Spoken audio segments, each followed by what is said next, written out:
Hi guys, welcome to my channel Ayush health. आज की video में मैं आपके सामने लेकर के आई हूँ सेंटेला एशियाटिक के क्रीम। बेसिकली इस वीडियो में बात करने वाली हूँ about the Centella asiatica, that is जिसको हम लोग आयुर्वेद की लैंग्वेज में मंडूक पर्णी भी कहते हैं, and it is also known as Brahmi.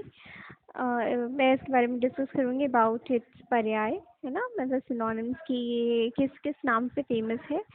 This cream, I mean इसका जो कंपोनेंट है सेंटिला asiatica is a very useful medicine in terms for rejuvenation और रिंकल्स, ब्लेमिशेस, इन सबको रिमूव करने के लिए बहुत अच्छी क्रीम है। तो आइए जानते हैं इसकी फुल डिटेल्स क्या है। ये इसको आयुर्वेद की लैंग्वेज में मुंडक पर्णी भी कहते हैं, और इसका लैटिन नेम है सेंटिला एशियाटिका बिकॉज इट इज़ एशियाटिका। याद करने के लिए, इसका लैटिन नेम याद करने के लिए बेसिकली हम याद रखेंगे कि ये एशिया से ड्राइव, मतलब ये एशिया में मोस्ट कॉमनली फाउंड होता है। दूसरा, इसमें जो एक कंपोनेंट होता है एसिड, एशियाटिक एसिड, ठीक है, इसी वजह से इसका नाम सेंटिला एशियाटिका पड़ा है। और उसके बाद इसको, इसकी गढ़ की बात करें कि किस गढ़ में आते हैं, तो सुश्रुत ओक, जो हमारे आचार्य सुश्रुत हैं आयुर्वेद के, उन्होंने इसको तिक्त वर्ग में रखा है, और जो चरक उक्त इसका वर्ग है वो वय स्थापन महाकषाय में इनको इंक्लूड किया है। फैमिली नेम इसका है अम्बलीफेरी, अम्बलीफेरी इसका फैमिली नेम है। कॉमन नेम में आ जाते हैं, इसको ब्राह्मी कहते हैं। ब्राह्मी क्यों कहते हैं? क्योंकि ये बुद्धिवर्धक होते हैं, means they have the intellect promoting property, so it is also known as Brahmi. Saraswati कहते हैं because it is made, that is जो बुद्धि होती है, जो ज्ञान होता है उसको बढ़ाते हैं, मतलब रिमेम्बरिंग, मेमोराइजिंग पावर, ये लोग increase, this drugs increases that, so it is also known as Saraswati. इसी के नाम से इसकी कई सारी मेडिकेशंस भी अवेलेबल हैं, जैसे सरस्वत दृष्ट, ब्राह्मी तेल, है ना, इस तरीके की। Now moving to the next. इसको अगर यूट्यूब पे आप सर्च करेंगे, मेरे चैनल में it is as gotu kola. Gotu kola इसका बहुत ही कॉमन नेम है, जिससे कि ये मार्केट में अवेलेबल ही भी है in the form of medications as well as in the form of cream and या। सो इसके गुण की बात करें, दैट इज़ इसकी प्रॉपर्टीज़ की बात करें, तो ये आफ्टर डाइजेशन, मतलब ड्यूरिंग डाइजेशन इज लघु, लाइट टू डाइजेस्ट। इसका जो रस है वो तिक्त है, that is something like bottle gourd, that is लौकी के जैसे थोड़ा बहुत है। उसके बाद अगर वीर्य की बात करें या पोटेंसी, ये हमारे शरीर में जाके ठंडा करता है या गर्म करता है, तो ये ठंडा करता है। ठंडा करता है, याद, ठंडा करता है ये याद हो जाएगा तो आपको विपाक भी समझ जाओ कि ये मधुर विपाक का होता है, क्योंकि जनरली जो मधुर विपाक होते हैं वो शीत ही वीर्य के होते हैं। नाउ नेक्स्ट, इसका जो अनुरस है, दैट इज जब हम आंवला खाते हैं, आपने देखा होगा आंवला खाने के बाद पहले तो वो हमें कषाय लगता है, उसके बाद मधुर लगता है बिफोर डाइग्लिटेशन। तो उसी तरीके से इसका जो अनुरस है वो जो रस है वो तिक्त है, जो अनुरस है वो कषाय है। प्रभाव क्या है? Intellect promoting. तो प्रभाव हो गया इसका intellect promoting. Now moving to the next section. इसके कर्म की बात करें तो दोष कर्म में, दैट इज दोषों पे इसका क्या कर्म है, जैसे कि हमारे आयुर्वेद में 3 दोष बताए गए हैं, वात, पित्त और कफ।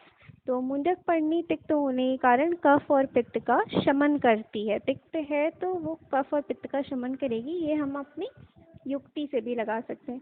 सांस्थानिक कर्म क्या है? अगर हम बाह्य कर्म की बात करें, that is external applications of मुंडक पर्णी, तो त्वचा पर इसका जो लेप है वो करने से रक्त संवहन, ब्लड सर्कुलेशन अच्छा होता है। और अगर अभ्यंतर की बात करें, दैट इज इंटरनली ये क्या कम करते हैं, तो ये मेमोराइजिंग पावर को और नर्व्स को मतलब री मेक करते हैं, ठीक है।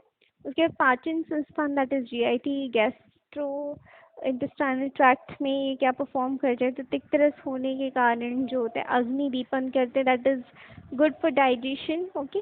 रक्तवाही संस्थान, that is blood circulatory system में ये क्या करते हैं कि हृदय होते हैं, that is it is very good for heart, ठीक है। एंड शोथ, दैट इज शोथ को हम लोग ऐसे समझेंगे कि कहीं पे अगर सूजन आ जाए तो उसको शोथ कहते हैं। सो एडेमा को भी दूर करते हैं, तथा रक्त पित्त शामक होते हैं। रक्त पित्त शामक कहने का मतलब जैसे में जैसे सोराइसिस हो गई, एक्जिमा हो गया, है ना, तो ये रक्त पित्त की प्रॉब्लम होती है। तो गैंग्रीन इन सब के ठीक करने के लिए भी मुंडक पढ़नी का यूज़ होता है। नेक्स्ट इज श्वसन संस्थान, दैट इज रेस्पिरेटरी सिस्टम। तिक्त रस होने के कारण इसका जो कफ निस्सरण है, हम जानते हैं कि तिक्त है तो कफ पित्त शामक होगा, तो श्वसन संस्थान में ये श्वास कांस और इन सब चीज़ों को दूर करेगा। उसके बाद यूरिनरी सिस्टम, दैट इज मूत्रवाह संस्थान की बात करें तो तिक्त रस होने के कारण जो है ये प्रमेह भिन्न होता है, दैट इज डायबिटीज़ को रिड्यूस करता है। उसके बाद प्रजनन संस्थान, दैट इज अगर हम पोटेंसी फर्टिलिटी की बात कर रहे हैं तो रिप्रोडक्टिव सिस्टम में मधुर विपाक है, जैसे कि हमने पहले देखा कि इसका जो विपाक है वो मधुर है, तो मधुर विपाक होने के कारण और शीत वीर्य होने के कारण जो है स्तन्य जनन तथा तिक्त होने के कारण स्तन्य शोधन है। इसकी वजह से ये स्तन्य जनन है और इसकी वजह से स्तन्य शोधन है। ठीक है, उसके बाद हम बात करते हैं इनके जो है, जैसे कि मैंने पहले ही बताया कि इसकी जो क्रीम होती है is very good for blemishes, any kind of acne scar या एक्ने को भी ये ठीक करते हैं और सच में ये बहुत ही रियली अच्छी मेडिसिन है। उसके बाद हम इसके प्रयोग की बात करें तो इसका प्रयोग किया जाता है कुष्ठ यानी कि आप समझे स्किन डिजीजेस में, व्रण यानी कि एब्सेसेस में, तथा चर्म रोग जैसे कि सोराइसिस, एक्जिमा।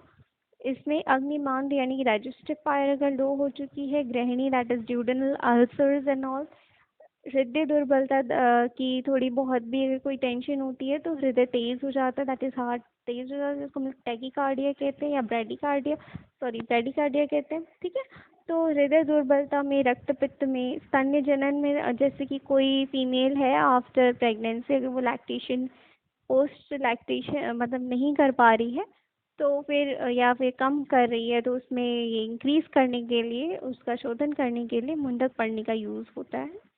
नाउ अबाउट जो चीज़ रह गई वो ये है कि इनके पत्ते कैसे दिखते हैं और ये इनकी फुल डिटेल्स, तो इसके बारे में बात कर लें तो ये आप यहाँ पर देख सकते हैं कि जो इसके पत्ते हैं वो मेंढक के समान है, इसलिए इसको मुंडक पर्णी भी कहते हैं, मंडूक पर्णी भी कहते हैं।